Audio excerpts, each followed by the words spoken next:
Gracias, Berna.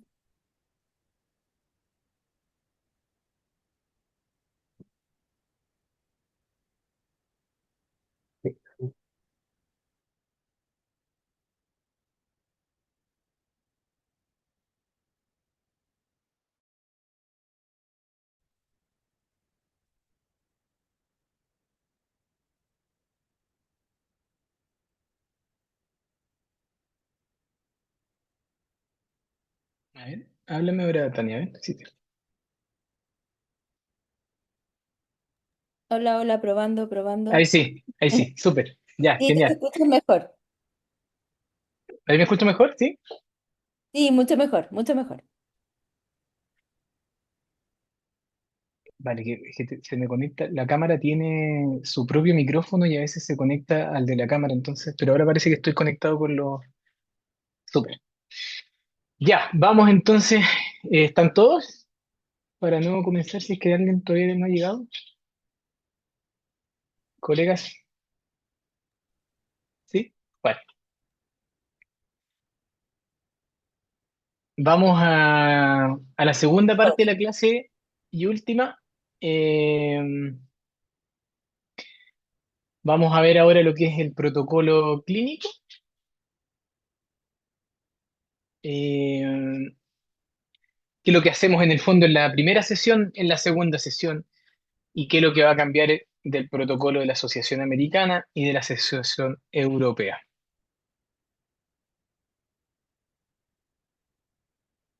Bien, entonces, tenemos realizado nuestro correcto diagnóstico. Este dientecito se encuentra en un estado de necrosis, por lo cual, y en una etapa de SVEC, dentro de lo que es SVEC 1, 3, por lo cual vamos nosotros a indicar este procedimiento. ¿Qué hacemos en la primera sesión? Vamos a anestesiar. En este caso, podemos anestesiar con vasoconstrictor para lograr una buena anestesia. Vamos a realizar nuestro acceso coronario, un aislamiento absoluto con dique de goma y vamos a, una vez que ya accedemos en el fondo a este canal radicular, vamos a proceder nosotros a realizar el proceso de desinfección y de eliminación de este tejido necrótico. ¿Ya? Eso lo vamos a realizar con hipoclorito de sodio diluido. eh, Se irrigan 20 ml del canal cada 5 minutos aproximadamente. eh, y ahí la proporción de dilución, en el caso que ustedes no lo tengan, es de 10 a 10 ml. Es decir, eh, se diluye el hipoclorito en los 10 ml de agua y eso les va a dar la proporción eh, correspondiente a 1,5 aproximadamente. No se instrumenta, ya eso es súper importante, no se instrumenta nunca el canal. Nosotros debemos evitar introducir limas que toquen las paredes porque con eso vamos a eliminar todos los andamios, perdón, no los andamios, sino que todas estas células que se van a liberar para, los marcadores que se van a liberar, perdón, para lograr que estas células migren hacia esa zona. Entonces, si ustedes las eliminan con algún tipo de lima o instrumentándola, este procedimiento no va a resultar. Entonces, introducimos nuestra aguja de irrigación de manera pasiva, siempre tomando los resguardos que esta aguja de irrigación quede sobre 2 milímetros al menos de lo que es el ápice y lo deseable y lo más óptimo para evitar cualquier tipo de extrusión de este hipoclorito es que esta agujita tengan esta safety que es como la punta redondeada con salidas laterales, ¿ya? Hay algunas monojet de la marca monojet propiamente tal que vienen con esta salida lateral y otras que eh, ¿dónde está el mouse para poder mostrárselo? Y otras que deben ser las que más conocen ustedes, que solamente tiene como un sacado en la punta. La verdad que para estos casos y por seguridad, lo recomendable es que tenga esta punta acá redondeada y taponada con salidas laterales. ¿ya? También venden algunas que tienen doble salida lateral. Y venden algunas más específicas para endodoncia propiamente tal, que son plásticas, son más flexibles y que también tienen salidas laterales. ¿Por qué la salida lateral también en qué nos va a ayudar? En la parte de irrigación, que el hipoclorito va a chocar directamente contra las paredes en el momento en que nosotros estamos irrigando. No así con las que tienen la salida vertical, que el hipoclorito empieza a chocar con el tejido de las paredes en base al rebalse, en el fondo cuando va retornando nuevamente hacia afuera, ¿ya? Entonces se ha visto lo que manifiestan los estudios, que estas agujitas que tienen estas dobles salidas, al generar este choque del hipoclorito en la medida en que ustedes van tocando las paredes, es más efectivo, por decirlo así. Más en este tipo de procedimientos en los cuales no vamos a instrumentar las paredes. Entonces, eh, acceden, irrigan, harta irrigación. Luego vamos a irrigar con esta, ¿ya? Ahí aparece esta o suero. No, es esta y suero, ¿ya? Lo ideal es, una vez que terminan de irrigar con hipoclorito, irrigan con suero y luego vuelven a irrigar con esta. ¿Cuánto esta? También 20 ml en 5 minutos, ¿ya? Las jeringas, por lo general, estas jeringas Monojet son de 3 ml, ¿ya? Entonces, para que ustedes calculen, si hay que hacer 20 son aproximadamente 5 jeringas de esta.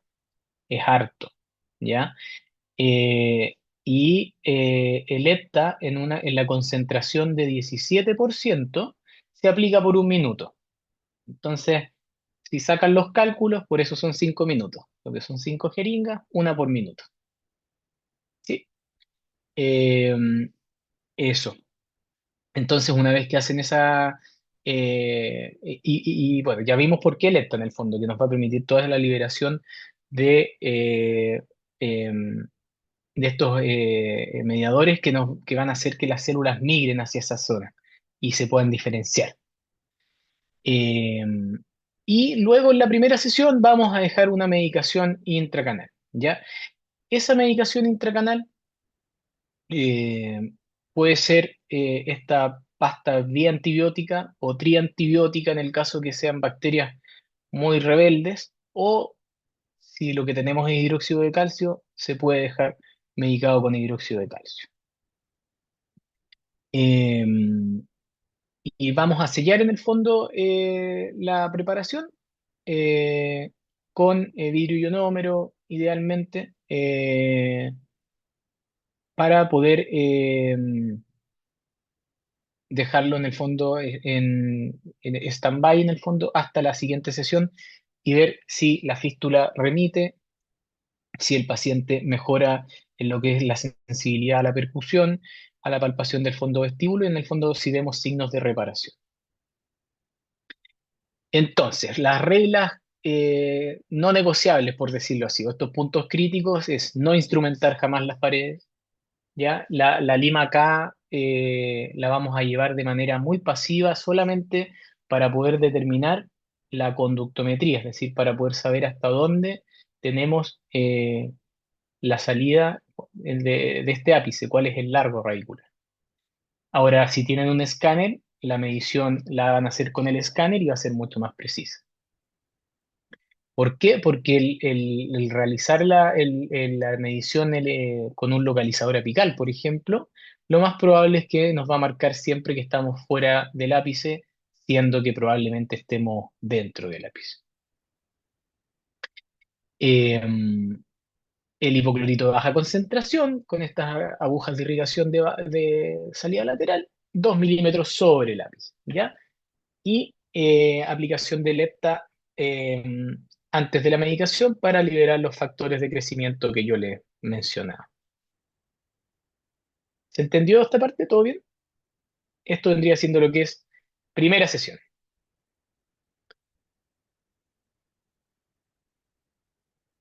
Eh, Más en detalle lo que es la irrigación, lo más importante en el fondo es mantener la vida de estas células que se encuentran en el ápice.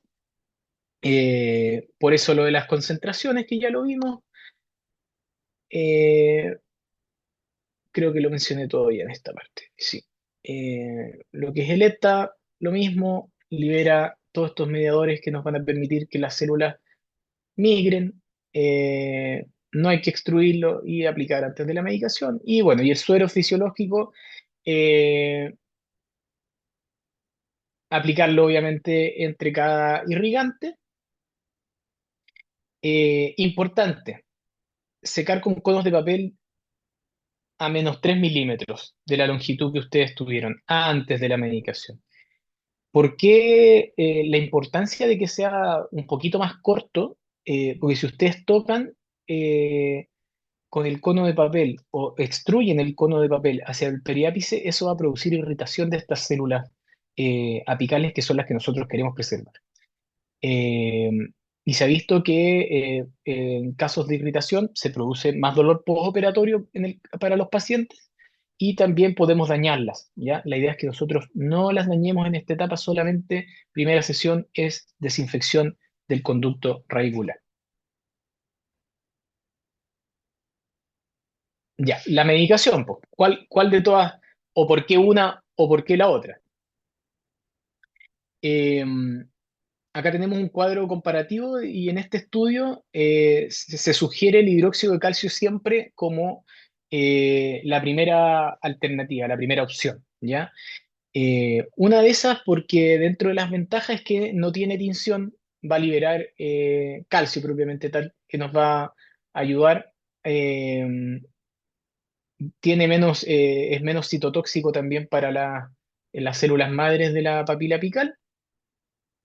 Y la desventaja que tiene es que va a desinfectar menos y va a ser un poquito más difícil de remover de los túbulos dentinarios versus estas otras pastas, ¿ya? Ahora, ¿cuándo vamos a indicar alguna pasta antibiótica? Cuando ya sabemos que hay eh, gran infección por parte de este conducto radicular, y que probablemente solamente con la irrigación que realizamos no vamos a lograr desinfectar por completo. Eh, y saber más que nada la diferencia entre la triantibiótica con la biantibiótica, eh, que la triantibiótica va a ser la que nos va a producir por esta antibiótico minoxiclina, nos va a producir la tinción, por decirlo así. Pero en caso en que tengamos biofilm complejo, que ustedes sospechen que tal vez este dientecito lleva necrótico mucho tiempo, que son lesiones muy grandes, o están ya cercanas más allá de los 4 milímetros que les mencionábamos, tal vez vamos a indicar estas pastas antibióticas. La verdad es que, como les decía, la literatura en este sentido no es como una receta de cocina. La verdad es que uno va sumando factores y tomando la decisión como en clínica de cuándo aplicar la pasta antibiótica o no. Pero aún así hay muchos autores que solamente utilizan hidróxido de calcio, ¿ya? Yo les diría que tal vez dejaran lo que es la medicación antibiótica en caso en que la primera sesión no nos resultó con el hidróxido de calcio.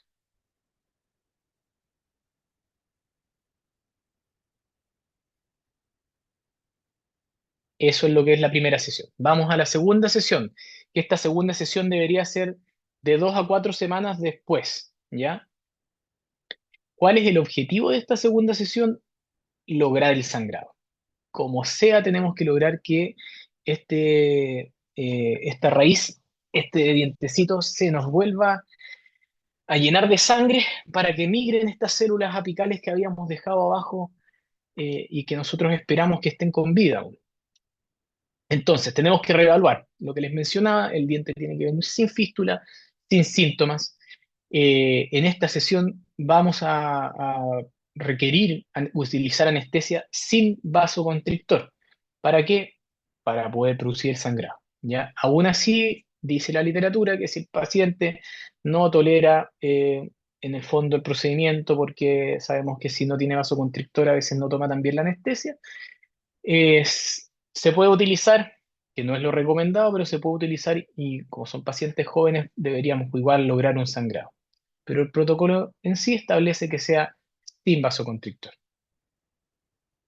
Vamos a retirar la medicación intracanal. ya la medicación intracanal se retira con ERTA, ya. Eh, una de las propiedades del ERTA es que es quelante, entonces todo lo que es mineral lo va a lograr sacar de este conducto radicular. Eh, Vamos a utilizar luego de utilizar este ERTA, vamos a aplicar suerito, vamos a secar con conos de papel, bien, -3 milímetros de la longitud radicular que les dio el dientecito, y vamos a inducir este sangrado. Este sangrado sí, se induce con una lima K a 2 milímetros más allá de la constricción o de la, bueno, en este caso no hablamos de constricción, hablamos de la salida propiamente, eh, donde termina el desarrollo radicular, 2 milímetros más allá entonces. Eh, y vamos a producir entonces este sangrado, lo cual va a llenarse el conducto completamente de sangre. Van a ir ustedes eh, controlando el sangrado en el fondo si es que es muy agresivo, con suero fisiológico lo van conteniendo con motitas en la cámara y luego de eso se aplica lo que es el biomaterial, ¿ya? Em, el sangrado, como les decía, debe ser abundante para que estas células migren, eh, y anticiparle al paciente que esta sobreinstrumentación lo más probable es que le duela, ¿ya? Eh, Les voy a mostrar ahora en la siguiente diapositiva cómo lo hacemos, como bien en específico. Entonces, ¿cómo hacer bien esta inducción del sangrado? Van a precurvar la punta de la lima, idealmente una lima 10 o 15, la van a precurvar, y van a sobrepasar más 2 milímetros más allá del ápice radiográfico, en el fondo, o de esta formación radicular propiamente tal. Vamos a generar movimientos rotatorios por 10 o 15 segundos, es decir, van a rotar la lima, ¿ya? Y esto, al tener un ganchito dentro de lo que es el conducto radicular, va a ir rompiendo todas estas células que están agregadas abajo y permitiendo el sangrado, ¿ya? Van a esperar entre 5 a 10 minutos para que se forme un coágulo estable. Como les mencionaba, si se les empieza a rebalsar la cámara de sangre, van colocando con motitas con suero en lo que es la cámara pulpar, ¿ya? Lo ideal es que este coágulo quede estable 3 milímetros bajo el LAC. ¿Por qué 3 milímetros bajo el LAC? Porque ahí va a ser donde nosotros vamos a colocar nuestro biomaterial, ¿ya? Y eso va a poder ser biodentil, va a poder ser MTA o algún otro biocerámico de consistencia PUTI, ¿ya? Eso es súper importante, consistencia PUTI, no consistencia de la que se utiliza el biocerámico para gutaperte. Eh, Más adelante les voy a mostrar un ejemplo de dónde viene el biocerámico en esa consistencia PUTI, ¿ya? Si no logran generar este sangrado, idealmente mirar con magnificación o con microscopio si removieron bien todo este hidróxido de calcio, porque el hidróxido de calcio tiene en sí un efecto hemostático. Vuelven a irrigar con esta y vuelven a intentar nuevamente el sangrado, ¿ya? Eh, ¿Qué es lo que vendría siendo una red flag en este caso? Más o menos el 25% de los casos se producen la falta del sangrado, ¿ya? Y si hay falla en el sangrado, eh, no van a lograr un buen procedimiento, ¿ya? Si eso llegase a ocurrir, planificar una sesión en donde puedan ustedes aplicar un PRF o, o un PRP, ¿ya? Como un plan B antes en el fondo de decir esto no resulta y nos vamos a pexificación.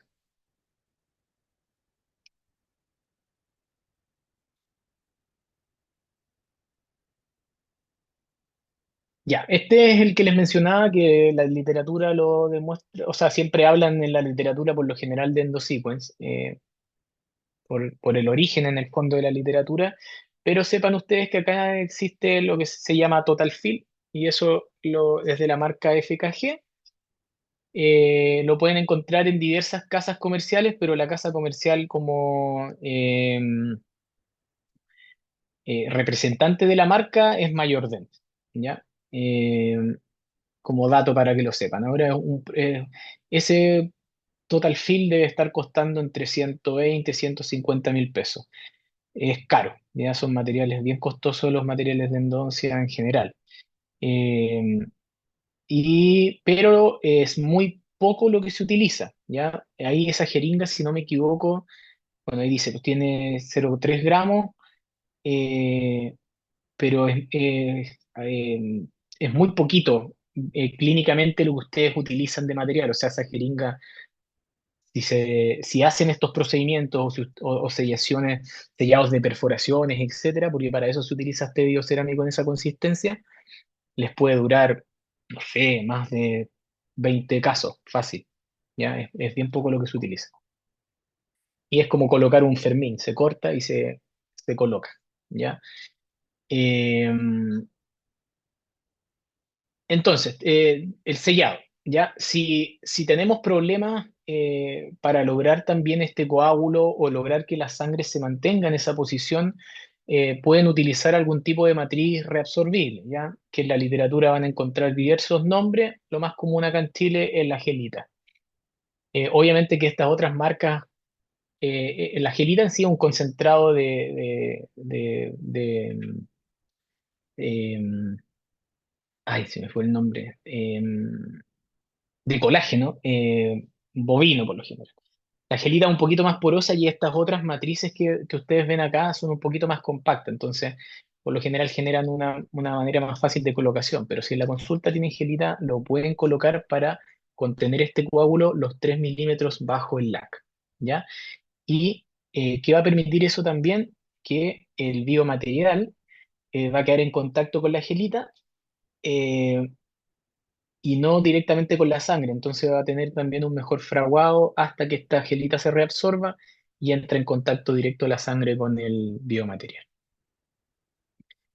Eh, entonces por eso dice ahí, capa uno alguna matriz reabsorbible, capa 2 este cemento biocerámico y capa 3 la restauración definitiva, ¿ya? La literatura indica que posterior a la aplicación del biocerámico se utiliza un vidrio ionómero, ¿ya? Algo que me llamó la atención y que tuve que investigar un poquito más, porque en el protocolo y en este documento dice que utilizar el vidrio ionómero Fuji el 9, pero el Fuji 9 es de auto, no es de foto. Y no sé por qué, no sé si es una falla del protocolo, no creo, porque todo el mundo lo revisa, pero después como investigando un poquito más dicen que hay que curarlo 40 segundos y que según ellos eso acelera el proceso de curado, pero la única explicación que a mí se me da es por la luz, el calor que emite la luz, que va a permitir en el fondo que se frague bien este ionómero, ¿ya? Esto más que nada porque se supone que en esta etapa ya no vamos a volver a intervenir la raíz eh, y necesitamos que ese ionómero quede bien fraguado eh, antes de colocar la restauración definitiva sobre él, ¿ya? Eh, entonces, vidrio ionómero y luego sobre ese vidrio ionómero aplicamos nuestra resina o composite, porque sabemos que tiene muy buena adhesión el ionómero, o sea, la resina al ionómero, ¿ya? No así la resina al biomaterial directo, no tiene tan buena adhesión. Eso. Y con eso ya nos queda entonces la restauración definitiva y pasamos a todo lo que son las etapas de controles. Aquí les tengo lo que les había conversado durante toda la presentación, la diferencia de los dos protocolos, ¿ya? ¿Qué dice la Asociación Americana de Endodoncia en cuanto a lo que es la concentración de este hipoclorito, que sea de 1 a 3%? En eso coinciden. ¿Qué dice en base a lo que es la anestesia en la segunda sesión? Que sí o sí sea con mepivacaína la Asociación Americana, sin vasoconstrictor, y la europea nos dice que es lo ideal, pero si el paciente no lo tolera, podemos utilizar el vasoconstrictor. Medicación preferida por la americana, pasta triantibiótica o hidróxido de calcio, eh, y la europea utiliza prácticamente solo hidróxido de calcio. El material en el fondo de sellado de lo que es el tercio cervical, la americana nos dice que MTA o algún biocerámico, eh, y la Asociación Europea es un poco más amplia, es decir, no se casa tanto con, y habla de cementos de base a silicato. Eh, en cuanto a esta matriz reabsorbible que yo les mencionaba, de colágeno, como para poder que el biomaterial no quede en contacto directo con la sangre, la Asociación Americana también dice que es opcional, o lo puede recomendar, y el otro sí lo recomienda. La europea sí recomienda aplicar esta matriz. Eh, el éxito y la vitalidad para la americana es algo terciario, es decir, que tengamos la vitalidad o no, es deseable, pero no es esencial. Es decir, podemos mantener un diente que haya terminado su formación radicular, que ustedes lo ven asintomático, que no presentó ningún problema, y que no responda posteriormente a los test. Eh, en cambio, la europea sí lo toman como éxito cuando mantenemos esa respuesta. Por eso ellos hablan más de lo que es vitalidad. ¿Ya? Y otra diferencia es también el tema de los seguimientos. Lo que es la europea hace los controles prácticamente cada 3 meses, versus la americana, que es cada 6 meses y después al año. Pero si se fijan al fin y al cabo, andan muy, muy, muy parecidos en lo que es el procedimiento y en lo que hemos hablado hasta ahora. Ya, ¿qué nos dice la evidencia? En caso de lo que vendrían siendo las tasas de éxito, y perdonen si me han faltado hartos acentos por ahí, pero sabemos que éxito trae acento. Eh, el, el procedimiento en sí, dicen en el fondo que vamos a lograr, sobre un 81% de estos casos donde hacemos estos procedimientos tienen éxito, ¿ya? Entre un 52 y un 95. ¿Por qué discrepan tanto estos números? Porque varía mucho en qué etapa de SBEC realizaron las terapias. Entonces, por eso hay tanta variación en eso. Pero dice que se puede lograr siempre un buen desarrollo radicular, eh, que el cierre apical también, pues va a depender de la etapa de SBEC, pero se puede lograr hasta en un 91% de los casos el cierre apical completo, y en un 60% de los casos, que ahí sí nos baja un poquito en la tasa de éxito, se va a lograr en el fondo realizar esta terapia con éxito en los casos que hay traumatismo, ¿ya? Por lo que ya les había mencionado anteriormente, que cuando el diente tiene trauma, estas células eh, madres de la papila apical se pueden ver también traumatizadas, y se puede producir mayor muerte de estas células. Entonces, al haber menor cantidad, obviamente que vamos a tener una menor maduración radicular.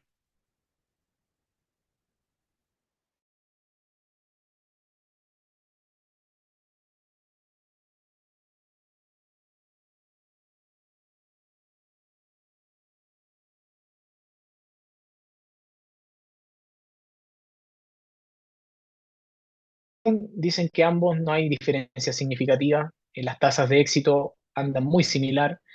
Aumento de la longitud radicular, aquí sí significativamente gana lo que es el procedimiento de revascularización, porque con una especificación no vamos a lograr jamás un aumento radicular. Engrosamiento de paredes también lo vamos a lograr con estos procedimientos de regeneración. El cierre apical lo vamos a poder lograr con procedimientos de regeneración, versus la pexificación, que es solamente un tope. Eh, en cuanto a la tasa de supervivencia, va a ser mucho mayor cuando realizamos procedimientos de revascularización. Los riesgos de fractura también son menores en estos procedimientos, por lo que ya habíamos hablado anteriormente, que solamente si generamos un tapón, las paredes no se van a engrosar. Entonces, hay riesgos de fracturas posteriormente. Y en cuanto a las tinciones coronales, ahí lo toma.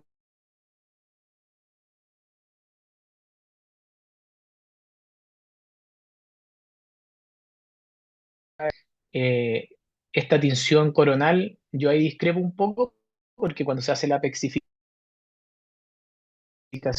el MTA se coloca.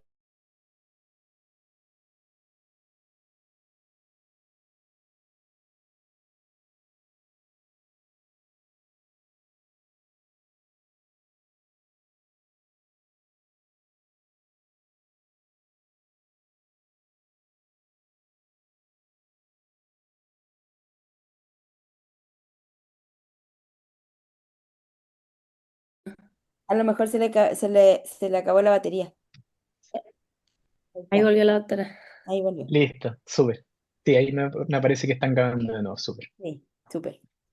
Entonces, hablando, este es el ranking como de Sucre que yo les mencionaba, o de Sucra, traducido, que en el fondo es la superficie, si dices surface under the cumulative ranking curve, que es la probabilidad en el fondo de que cada intervención vaya siendo mejor, ¿ya? A mayor Sucra en el fondo, en resumen, es mejor el ranking que ellos lo establecen.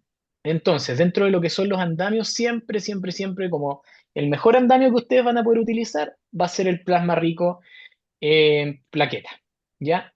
Eh, Después el plasma rico en fibrina, el coágulo más esta malla de colágeno que yo les mencionaba anteriormente, eh, y así hasta lo que es solamente el coágulo de sangre. ¿Ya? Las plaquetas de pellet, estas se pueden obtener también del centrifugado, eh, pero es un centrifugado que no tiene este coagulante que nos permite el plasma rico en plaquetas, ¿ya? Entonces solamente son plaquetas. Y también lo pueden utilizar y también mejora bastante el pronóstico de esta terapia cuando se utiliza.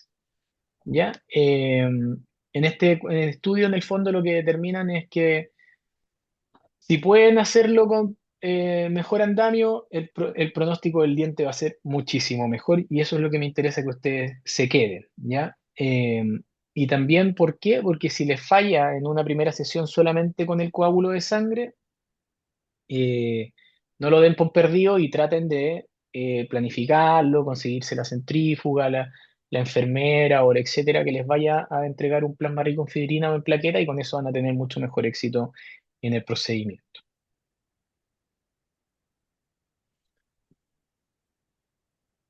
En el fondo, todo esto, y este ranking es en base a la maduración radicular, ¿ya? Eh, Así se aplicó. Factores preoperatorios y pronóstico, la edad, según lo que dicen los estudios, que no hay una asociación en base a la edad, ni tampoco al sexo. Sí, pacientes más jóvenes obviamente van a tener una mejor maduración radicular. Lo que es traumatismo, que también lo habíamos conversado, siempre va a haber una mayor falla en la formación radicular en dientes que tengan esa etiología de necrosis que fueron por trauma versus los que han sido por anomalías del desarrollo. Y en cuanto a lo que son las lesiones periapicales, la lesión mayores a 5 milímetros va a tener un peor pronóstico porque va a lograr un menor cierre apical.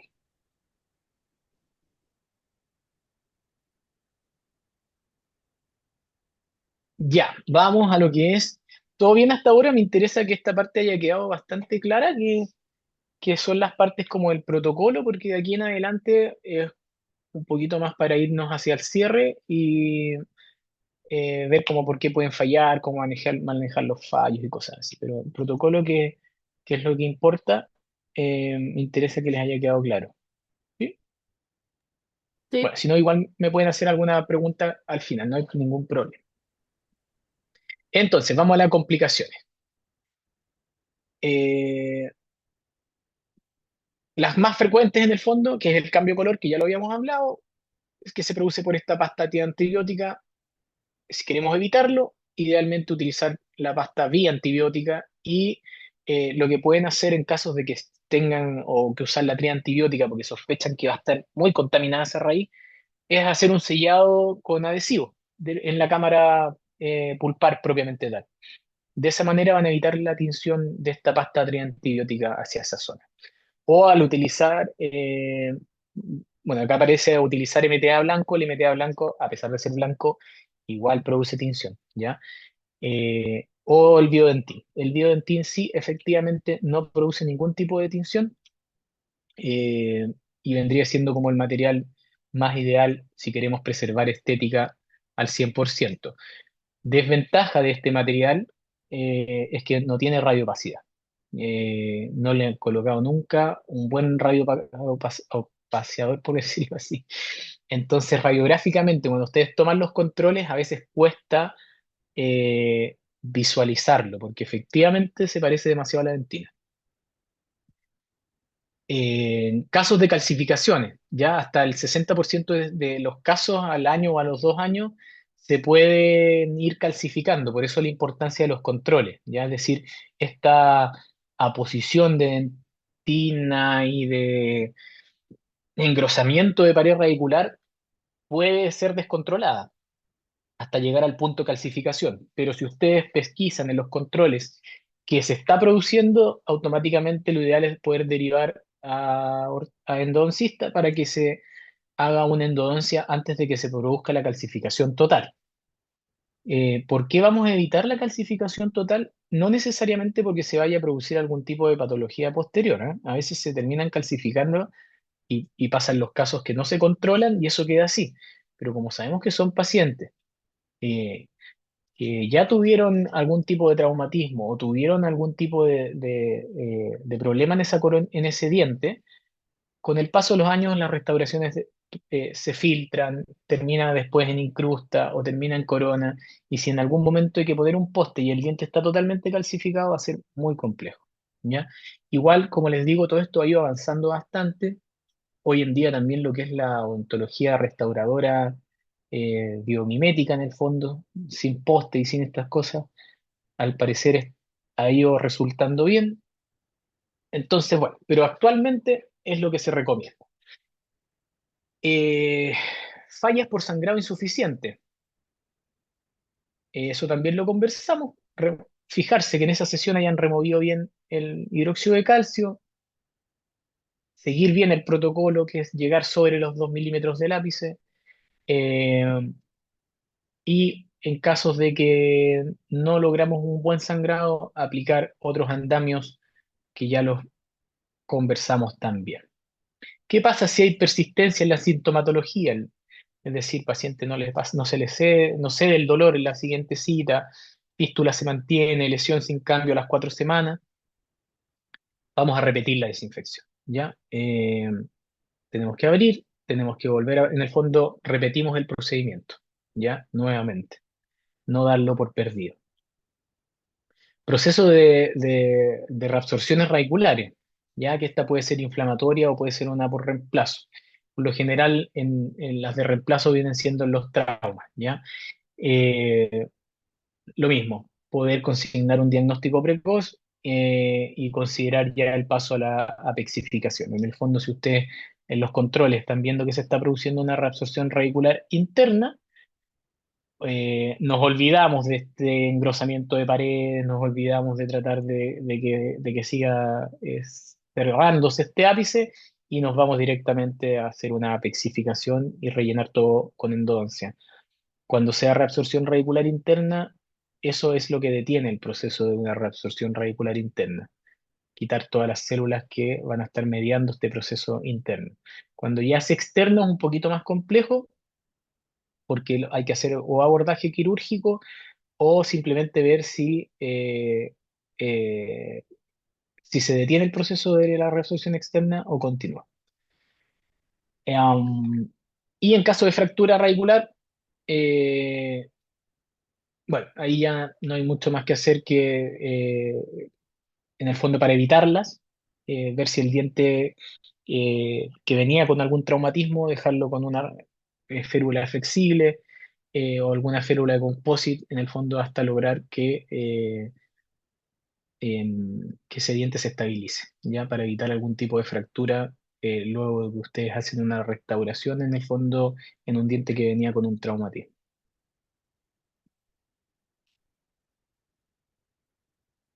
Entonces, saber más que nada que si esto falla, no indicar la extracción o la exodoncia, eh, volver en el fondo a repetir el procedimiento, irnos a lo que es la apexificación clásica, que es el tope de MTA, apexificación em,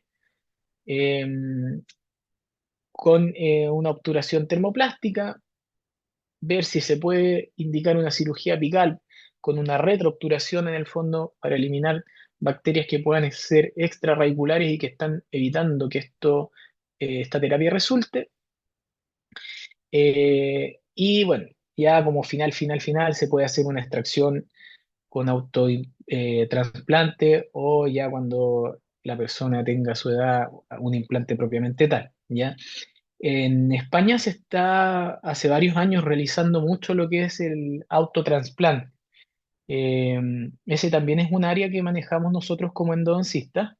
Y en casos donde anda súper bien son efectivamente en estos casos de ápices abiertos con el correcto protocolo, que es súper estricto. De hecho, el procedimiento tiene que realizarse en un plazo máximo de 15 minutos, propiamente tal.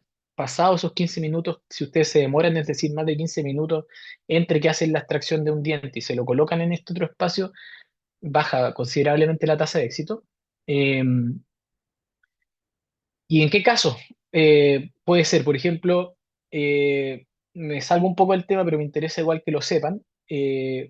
Paciente 9 años, por ejemplo, pierde el incisivo central, no lo encuentran, etcétera. Ustedes pueden planificar hacer la extracción de premolar con ápice abierto y insertarlo en el espacio de ese incisivo que se perdió eh, y si se maneja bien el procedimiento, ese diente continúa su desarrollo radicular sin ningún problema, incluso ese diente puede quedar vital, ¿ya? Y lo que hay que hacer después, obviamente, de que esto se estabiliza, es hacer la anatomización de ese premolar a incisivo, que ahí podrá hacer con resinas mientras es niño y ya cuando sea más adulto endonciarlo y hacerle una corona, etcétera.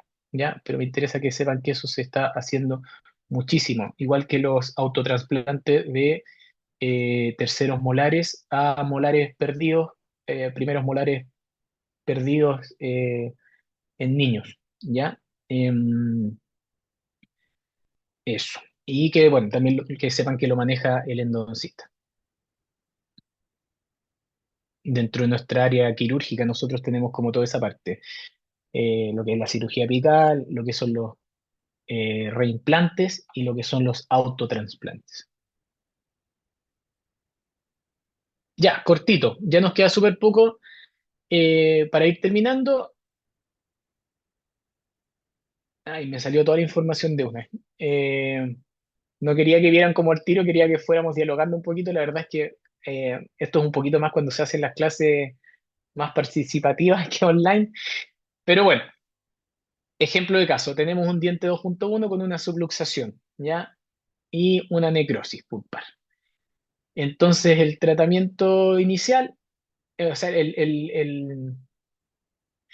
eh, el paciente vino con un trauma en el fondo, con movilidad y las pruebas de sensibilidad iniciales daban positiva. El motivo de consulta fue porque consulta por una fístula vestibular. eh, o sea, después de 11 meses en el fondo, que ustedes controlan el traumatismo, el paciente vuelve a consultar y ya aparece con una fístula vestibular. Tenemos nosotros eh, la ausencia de los test de sensibilidad. El paciente aún se encuentra en un SPEC 3 y hay una lesión de 4 milímetros. Entonces, Ahí ya tienen ustedes la información como para poder indicar, perdón, qué procedimiento hacer. Primera sesión, van a irrigar, o bueno, pueden derivar al endodoncista, pero si no, creo que ustedes igual pueden estar capacitados para hacer esto.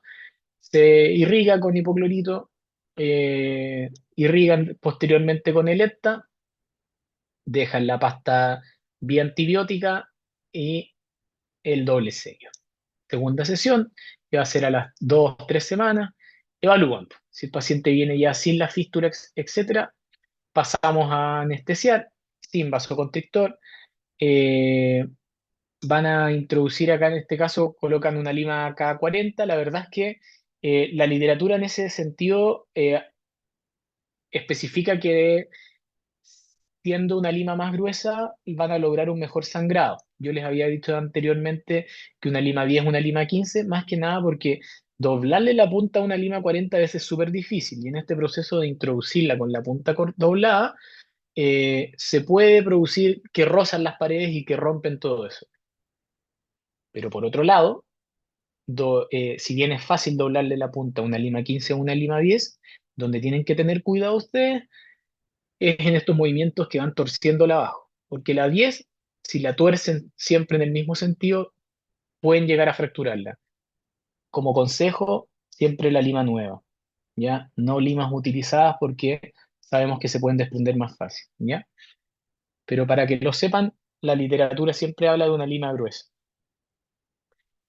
Eh, entonces, ya está lima acá, 40 a más de 2 milímetros.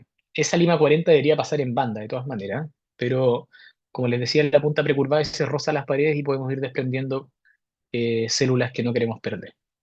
Formación de coágulo, colocan este estabilizador de coágulo, luego colocan el biomaterial y el composite. Controlan a los 6 meses, si no hay síntomas y hay una reacción de la radiolucidez, súper bien. Pensamos que andamos impecable, control a los 12 meses, ya tenemos un cierre parcial, engrosamiento evidente de estas paredes y control a los 2 años, ápice cerrado. eh, Puede ocurrir que no tengamos lectura, pero estructuralmente el diente está sólido, por lo cual ustedes ya lo van a poder considerar un caso de éxito. ¿Ya? Para nosotros el éxito clínico es la maduración radicular y bueno, ¿por qué funciona este caso? Porque lo intervenimos en la mejor etapa, que fue en un SBEC 3, lesión menor a 4 milímetros, una familia responsable con venir a los controles y que no produciera, y detectáramos cualquier cosa eh, a buen tiempo, y no hubo en este caso cambios de color también porque se utilizó una pasta vía antibiótica y el biodentín que no produce ningún tipo de coloración. Eh, Entonces, este es un caso de trauma, este es un caso eh, de un dientecito en el fondo que tenía este talón dentario. Talón se le llama cuando vienen estos dens invaginatus, eh, eh, y que se produce como un doble tubérculo, por decirlo así, ¿ya? Paciente de 12 años, asiático, le colocan acá asiático porque por lo general son los que mayor prevalencia tienen de este tipo de dens invaginatus. En el diente 4.5, ustedes detectan en el fondo que está este tubérculo cuspidio, no hay respuesta a los test de sensibilidad y tenemos un ápice abierto SDEC 2. Entonces está bien, podemos tratarlo en ese sentido. La lesión es de 2 milímetros y no hay síntomas agudos. ¿Qué van a hacer en la primera sesión? Abren el dientecito, irrigan, como ya lo mencionamos en el protocolo, aplican el EPTA y en este caso utilizaron, como la lesión era más pequeña, utilizaron solamente medicación de hidróxido de calcio, ¿ya? En lo cual no había ningún tipo de tinción. Luego, segunda sesión, limpian todo ese hidróxido de calcio con esta, generan el sangrado, biodentina y composite. Y en este caso lo controlaron a los 18 meses, tenía el ápice completamente cerrado, paredes engrosadas y les dio que los test sí estaban respondiendo eh, de manera parcial, pero sí respondía. ¿Ya? ¿Por qué les fue mejor en este caso que en el del trauma? O sea, porque en el fondo era un caso que no venía con traumatismo y ya sabemos que es mayor la tasa de éxito en dientes que se produce la necrosis eh, por causa bacteriana, más que en caso de trauma.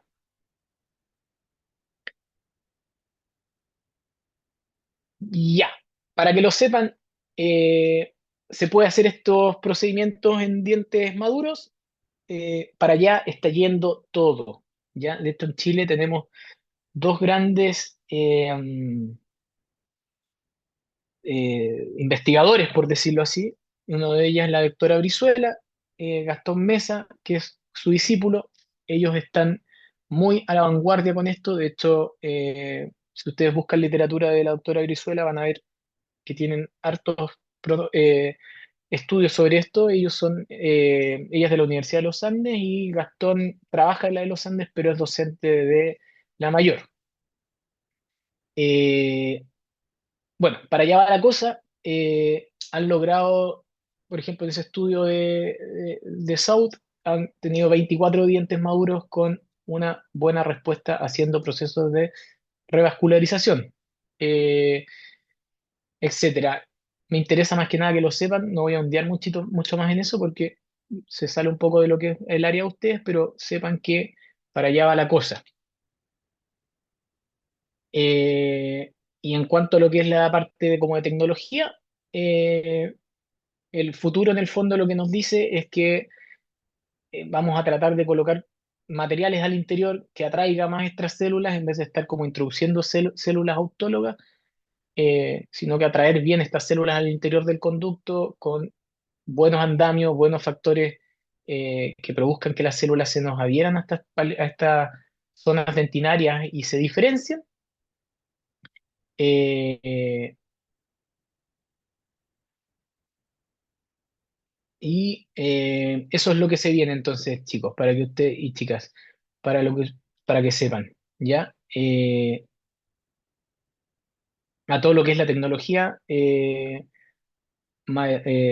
maduración en dientes humanos, se están haciendo todo este tipo de estudios en el fondo eh, eh, eh, de lo que son los eh, na- eh, la tecnología de nanofibrosis, que es una malla en el fondo que con fibras en el fondo que favorece esta superficie para que se adhieran más las bacterias, pero está creciendo todo mucho en esa onda. Eh, es lo que se ha publicado hasta el momento en estos 2 últimos años, los neurogeles autoensamblados, las nanofibras que les mencionaba, que producen como mejor migración celular, los biopolímeros reabsorbibles, etcétera, etcétera. Esto les va a quedar igual en su bibliografía por si alguno de ustedes desea ahondear más en este proceso. Entonces, ¿qué nos queda como mensaje de cierre? Estas son como las conclusiones. Diagnóstico precoz de la necrosis del diente permanente joven. En este sentido, cada mes que se hace este diagnóstico cuenta por la etapa de Beck, lo que es la definición de esta maduración radicular y la etiología son los mejores predictores del éxito.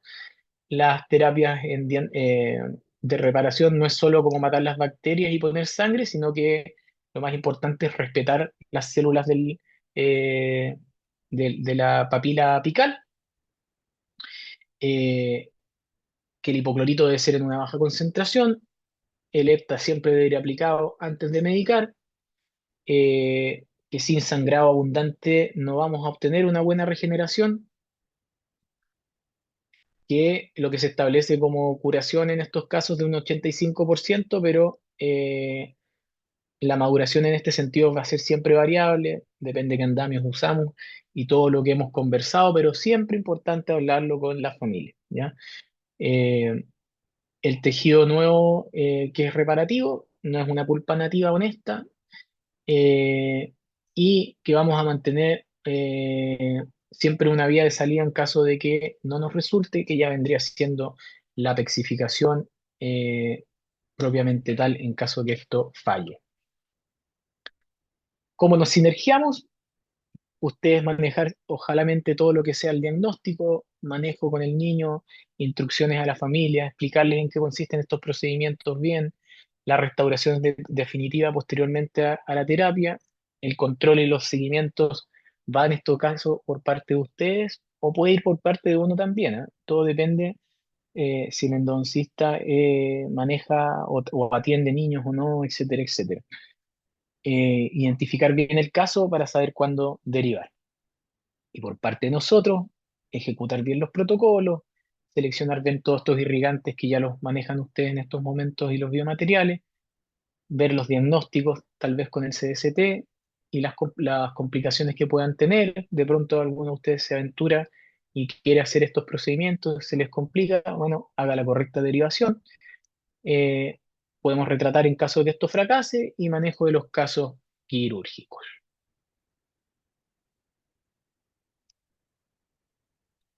Ahí tenemos lo que es la bibliografía, prácticamente las guías que existen hoy en día como para seguir todos estos procedimientos. Se las dejé un poquito más separadas. La bibliografía de lo que son, lo que hablamos de histología, biomateriales y las técnicas, etcétera.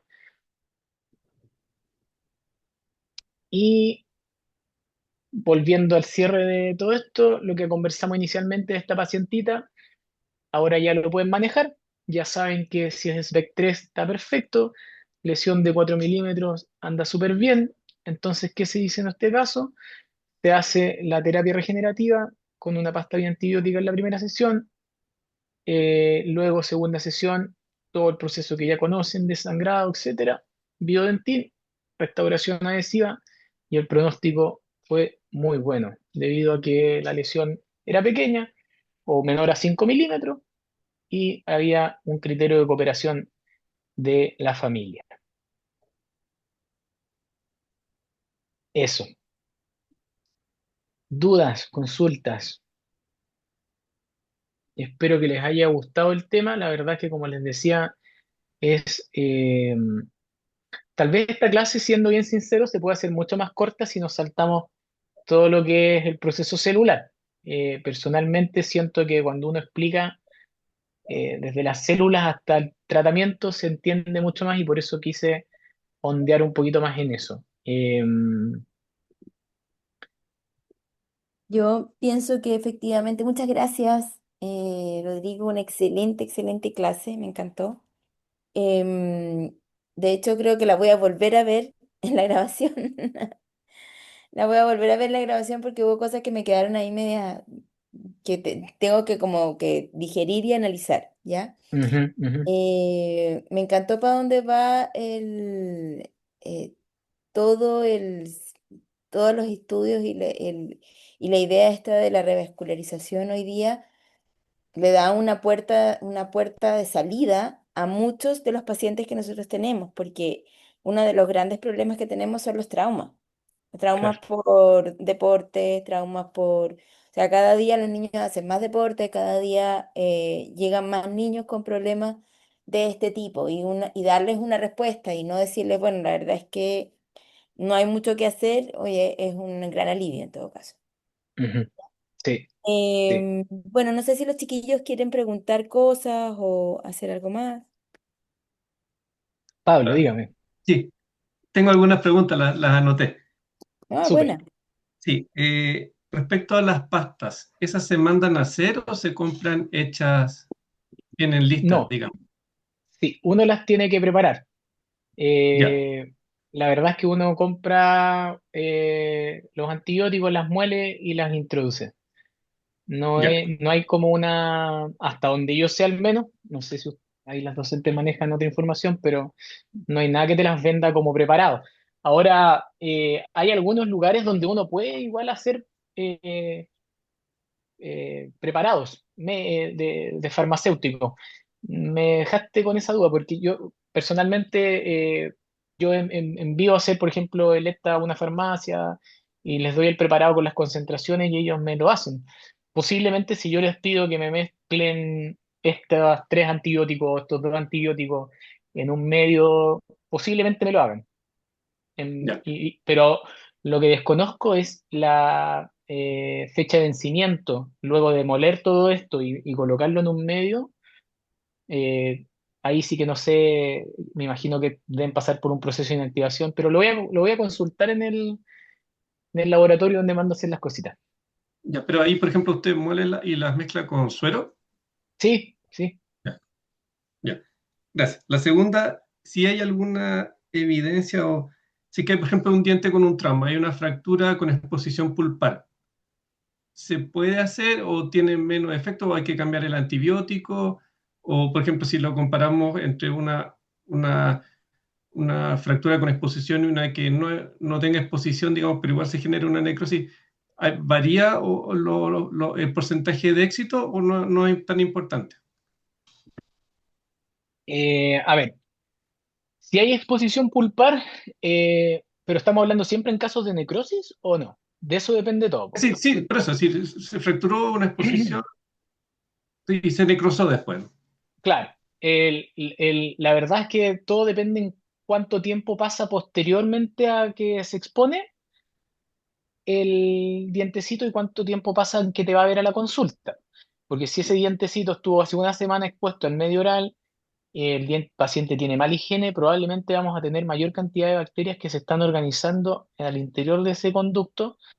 Y en ese caso, personalmente, y bueno, y lo que dice la literatura, no lo dice obviamente específicamente en tu caso, pero si está muy contaminado, sí habría que poner esta pasta triantibiótica y debería resultar bien el procedimiento. Ahora, ahí tenemos dos factores. Uno, diente que se nos necrosó y el trauma. Entonces, y que estuvo expuesto en el fondo del medio oral. Ahí baja la tasa, obviamente, de éxito. Más que nada, pero también depende qué tipo de trauma. Si este trauma fue una concusión con fractura, si fue una subluxación con fractura, eh, eh, en el fondo todo el traumatismo que genere mayor grado de daño del ligamento periodontal va a generar mayor daño de estas células que están en la papila apical y por lo cual el pronóstico va a ir bajando. Ya, ¿Cuánto? No tenemos cómo determinarlo, siempre hay que intentarlo, pero según los estudios disminuye. ya. Entonces, Y- es como para hacerte una idea nomás, pues si la sí, mamá te dijo que se golpeó y que solamente vio que le salió un poco de sangre en la encía, pero se le fracturó un pedacito que fue más que un pedacito y hay exposición, probablemente ande relativamente bien todo el procedimiento porque sabemos que si sangra solamente la encía es una concusión y no hay tanto daño en el ligamento periodontal. Pero si te dice, no, sabe que se cayó, se le rompió el pedacito y se le fue un poquito el diente para adelante y yo se lo puse hacia atrás, sabemos que ahí ya hubo un daño en el ligamento periodontal. Entonces ahí el pronóstico va bajando. ya. Y la última, si se fractura la lima esta curvada, perdón, está mi perrita ladrando. No hay Si problema. se curva la lima, cuando la lima curvada, estamos haciendo el movimiento rotatorio y se fractura, ¿ahí qué hacemos? ¿Ya se termina el procedimiento? ¿Hay que ya pensar en hacer otra cosa? Eh, no debí, o sea, por eso como que el protocolo establece una lima de mayor calibre. Las limas más pequeñitas, claro, las manejamos un poquito más los endoncistas porque ya sabemos cuando una lima va a tender a fracturarse, tiene mucha sensibilidad táctil en ese sentido. Si lo van a hacer ustedes, les recomiendo que se guíen por el protocolo y que usen limas más gruesas y traten de doblar poquito la punta. Y así van a evitar que se fracture. Si una lima se fractura en el ápice radicular, eh, si es que queda fracturada de lo que es huesito, puede quedar ahí. Se supone que es un elemento estéril, que estaba nuevo, además, como les mencioné, no debería pasar nada. Ahora, si queda fracturada al interior del canal, yo creo que sí nos puede producir problemas. No hay casos descritos, pero pensándolo por biología, es como dejar algo adentro de algo que se está formando. En una de esas se forma todo alrededor de la lima. Eh, pero no, yo creo que si eso pasa, eh, depende en qué parte te queda. Pues si queda al interior del conducto, la sacamos. Nosotros estamos capacitados para sacarla. Si queda abajo del hueso, como te decía, pensar tal vez en ver cómo evoluciona el caso. Si no resulta, ya cirugía o apexificación, pero siempre se puede hacer algo. Pero mientras estén dentro del canal una lima fracturada, más en un ápice abierto, te aseguro que con una magnificación el endoncista debiese poder lograrlo. Obviamente que todo depende de la expertise del colega, pero debiese poder retirar ese instrumento de fractura. Ya, muchas gracias. Vale.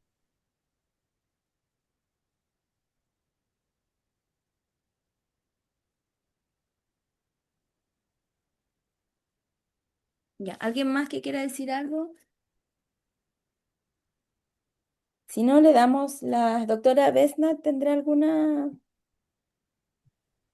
No, no tengo pregunta específicamente de los tratamientos que estuvimos viendo ahora, sino que del material, del Mm, biodentin.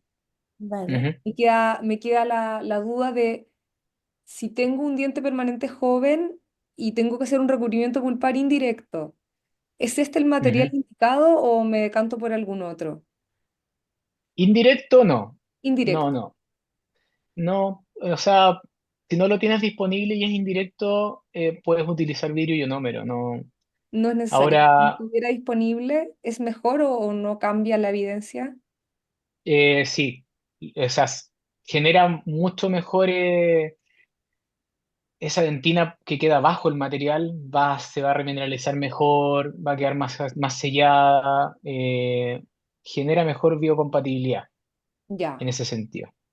Pero de que se justifique, no, no hay diferencias significativas entre aplicar un biodentín y un vidrio ionómero en recubrimiento indirecto. No per- así en directo, pues. Ahí sabemos que sí o sí biomaterial. claro. Gracias, Rodrigo. Vale. Gracias a ustedes por la invitación. Gracias, Rodrigo, que estés muy bien. Entonces, mira, damos por terminada entonces la sesión de hoy.